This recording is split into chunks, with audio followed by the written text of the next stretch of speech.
Flip a switch, and a light comes on. It feels instant, almost magical. But behind that everyday moment is one simple idea, an electric circuit. A closed path that lets charge flow round and round. Here's the simplest one you know, a torch. A battery to push the charge, a lamp for it to do its work, and a switch to open or close the path. Right now the switch is open, there's a gap in the loop. So ask yourself, will the lamp glow? Take a second before I answer. It won't. A broken loop means no flow. But close the switch, now the path is complete, charge streams all the way around, and the lamp lights up. So every circuit needs three things: a source to push, a path to follow, and a load to do the work. Current flows only when that loop is closed and unbroken. From a torch to a phone charger to the wiring in your walls, it's the same idea every time. We keep saying charge flows. Let's make that precise. This is electric charge and current, where current is simply the rate at which charge passes a point. Picture a wire packed with free electrons, and imagine one slice across it, a cross-section. Current asks one question: how much charge drifts past that slice each second? Now, a famous twist. By convention, current points the way positive charge would move, to the right.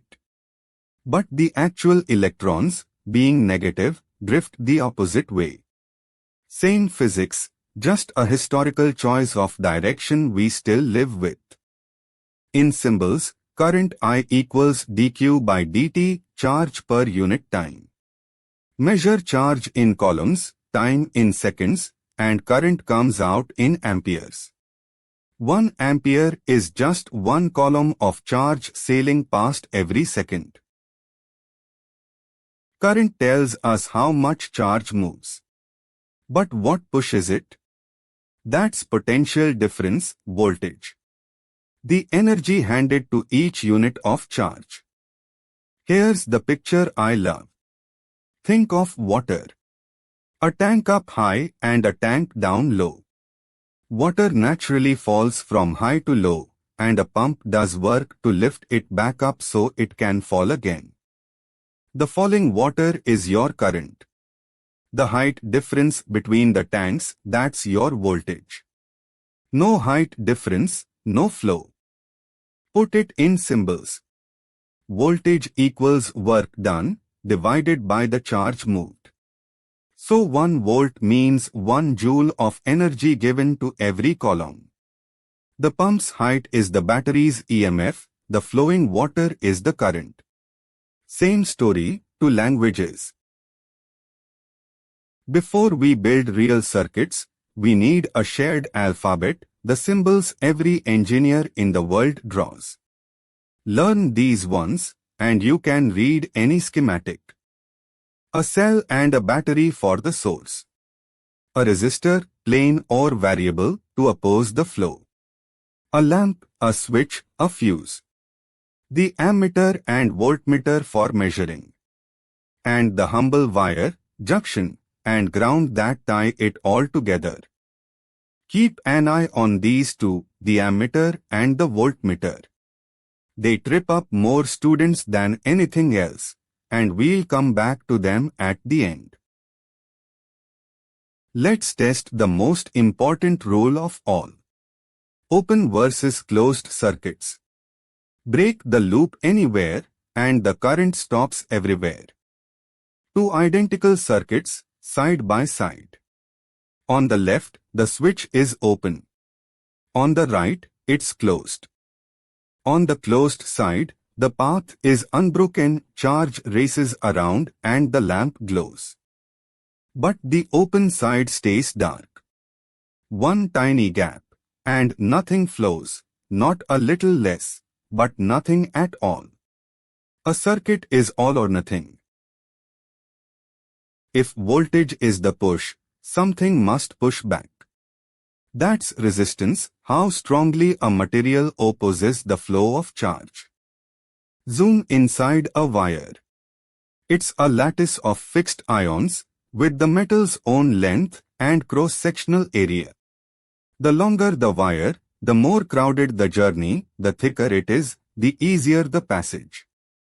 Resistance is really this, an electron trying to cross, bumping and scattering off those ions all the way. Every collision is a little drag on the flow. That gives us a clean formula. Resistance equals rho times length over area. Rho is the resistivity the materials owns to bonus. Longer means more resistance, thicker means less. Exactly what your intuition said. Now we have all three players: voltage, current, resistance.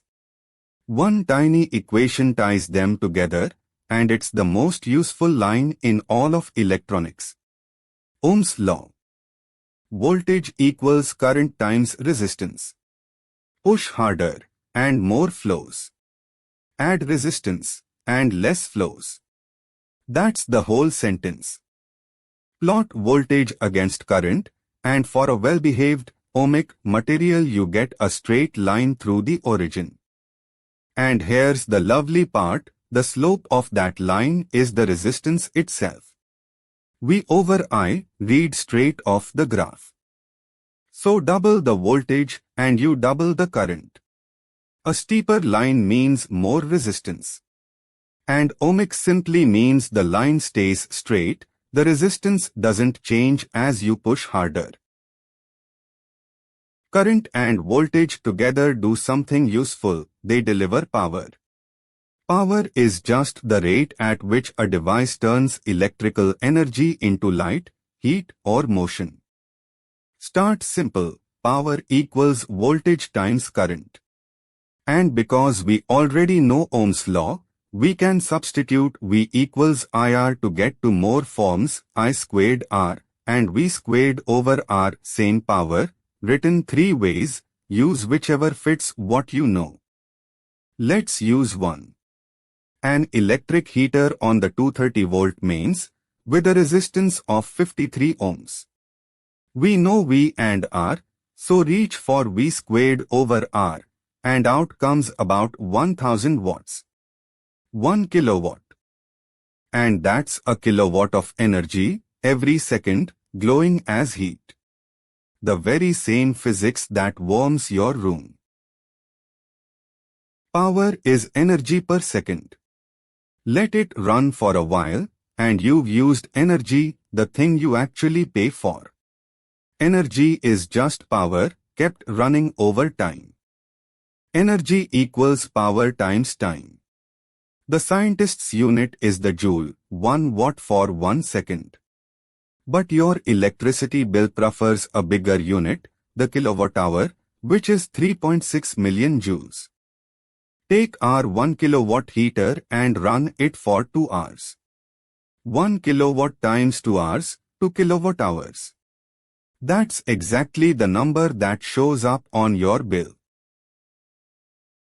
Real circuits have more than one component. The first way to connect them is in series, one single path, with the same current flowing through every element. Here are 3 resistors strung along a single loop. Because there's only one road, the very same current must pass through all of them, no shortcuts, no branches. So the resistors simply add up, the total is R1 plus R2 plus R3. The voltage, meanwhile, divides itself between them. More resistors in series always means more total resistance. The other way to connect components is in parallel, several branches sharing the same 2 nodes. And that one fact changes everything. Every branch feels the same voltage. 3 resistors, but now each one bridges the same pair of rails.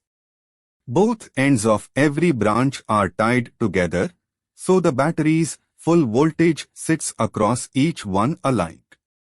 Here the current splits up instead. And the maths flips around, it's the reciprocals that add. 1 over R equivalent equals the sum of 1 over each resistance.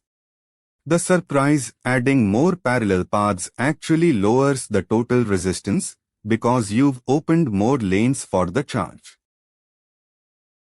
When circuits get tangled, too messy for simple series and parallel, two rules from Gustav Kirchhoff crack any network.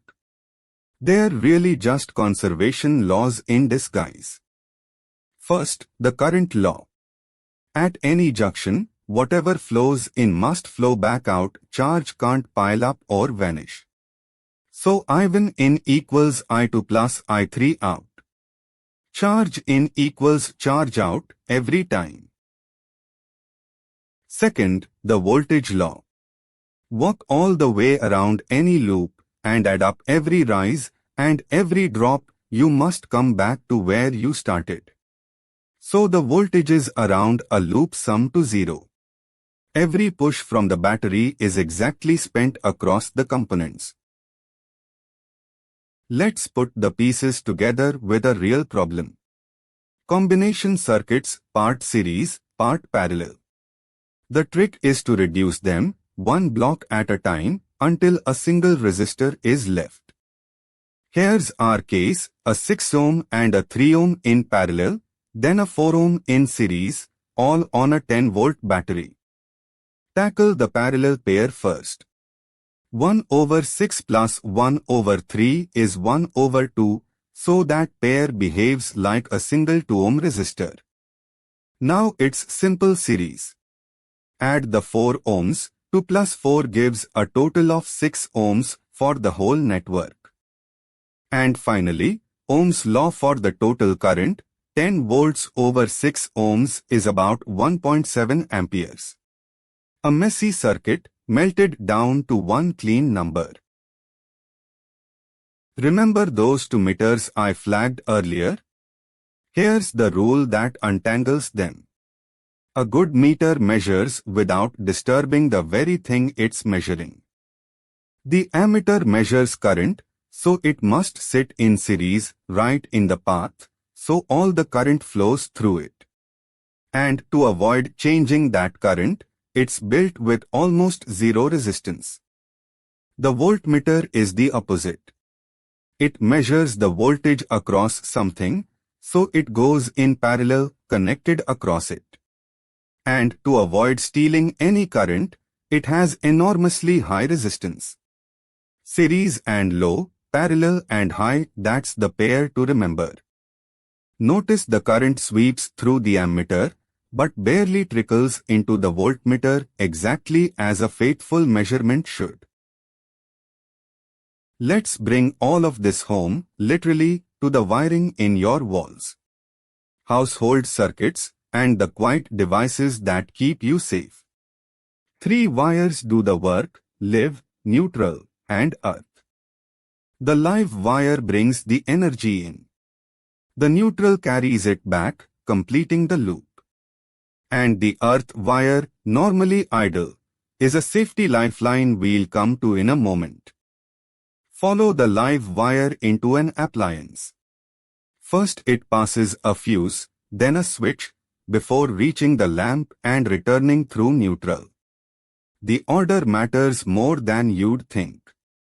And the earth wire connects the appliance's metal body straight to the ground. So here's the safety logic. If the current surges too high, the fuse melts and breaks the live wire. If a fault makes the casing dangerous, the earth wire whisks that current safely away. And the switch always sits on the live side, so that when it's off, the appliance is truly dead, not just quietly waiting. Before we wrap up, let's clear out 4 ideas that trip almost everyone up, the common misconceptions. What students often believe, versus what's actually true. Myth 1, current gets used up as it travels round. It doesn't. Charge is conserved, the same current that leaves the battery returns to it. The lamp consumes energy, not current. Myth 2. A battery stores current and hands it out. No, a battery supplies energy. The charge is already sitting in the wire, the battery just gives it the push. Myth 3. Voltage and current are the same thing. They're not even the same kind of quantity. Voltage is energy per charge, current is charge per second. The push versus the flow. And myth 4. Electrons race at the speed of light. In truth, they drift incredibly slowly, millimeters per second. What moves near light speed is the signal, the push rippling down the wire almost at once. So let's step back and see the whole map at once. The big picture, where everything we've covered connects back to charge, energy, and the loop. At the heart sits the circuit itself. Charge and current. Voltage, the push. Resistance, the opposition. Ohm's law tying them together. Power and energy. Series and parallel. Kirchhoff's two rules. And the meters and safety devices. Every branch is one idea, and they all hang from the same center. And if you remember just one sentence, make it this. A source, a path, and a load close the loop, and current flows while energy is delivered. That's every circuit you'll ever meet. Next time, we turn these ideas into magnetism. If this helped it click, I'll see you there.